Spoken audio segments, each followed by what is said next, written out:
Hello friends, good morning. I am doctor Sahil. I am a plastic surgeon. आज हम बात करेंगे गायनेकोमेस्टिया के बारे में। गायनेकोमेस्टिया का मतलब होता है मेल की छाती का बढ़ना। तो गायनेकोमेस्टिया के बारे में आज मैं आपको बताऊंगा सर्जरी से पहले क्या क्या इंपॉर्टेंट है, पेशेंट से पूछना जानना और उसको क्या क्या हम बताते हैं। तो उसको प्री ऑपरेटिव काउंसलिंग, ये मेरी वीडियो आपको बताएगी कि प्री ऑपरेटिव काउंसलिंग कैसे करी जाती है गायनेकोमेस्टिया में।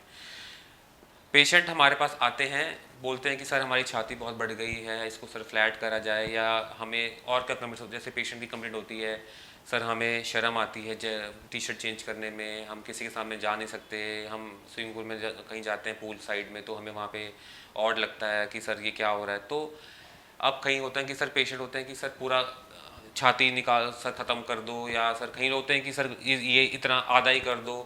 तो हम पेशेंट को ये बताते हैं कि प्री ऑपरेटिव काउंसलिंग में कि गायनेकोमेस्टिया का मतलब होता है पूरा ग्लैंड को ख़त्म करना ताकि वो दोबारा रिकरेंस ना हो, और फैट निकालना, लेकिन पूरा फैट नहीं निकालते, उससे इतना ही निकाला जाए जिससे हमारी शेपिंग छाती की बनी रहे। ठीक है, तो हम उनको ये बताते हैं कि आप जैसे ये सिंगल डे का प्रोसीजर है। जैसे आप मॉर्निंग में आते हैं, इवनिंग में छुट्टी हो जाती है और हमें लाइपोसक्शन करना है, ग्लैंड निकालना है, तो कितना बड़ा कट आएगा, कहाँ कट लगेगा।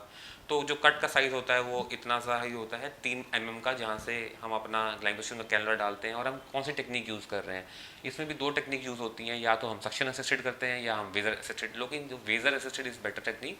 उससे क्या है, एक तो पेन कम होता है, टिश्यू जो हमारे जो यहाँ के अंदर मांसपेशियों के ऊपर जो टिश्यूज़ होते हैं उनमें ट्रॉमा यानी कि चोट कम लगती है, क्योंकि वो बिल्कुल advance latest US FD approved technology है जिससे कि हम गायनेकोमेस्टिया करते हैं। ठीक है, और उसके बाद प्रियोटिव काउंसलिंग में सबसे इंपॉर्टेंट क्या है कि सर ये पूछते हैं कि हम दोबारा से हाई प्रोटीन डाइट ले सकते हैं, जिम कर सकते हैं। आप बिल्कुल कर सकते हैं, लेकिन कुछ समय बाद आप प्रोटीन डाइट और जिम कर सकते हैं।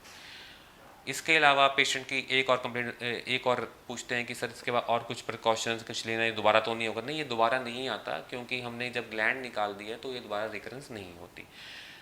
यदि इसके अलावा आपको कुछ और क्वेरीज आती हैं, मन में कुछ और पूछना है, तो do call us, do watch us our channel, and do views about ask questions और कॉल अस। Thank you.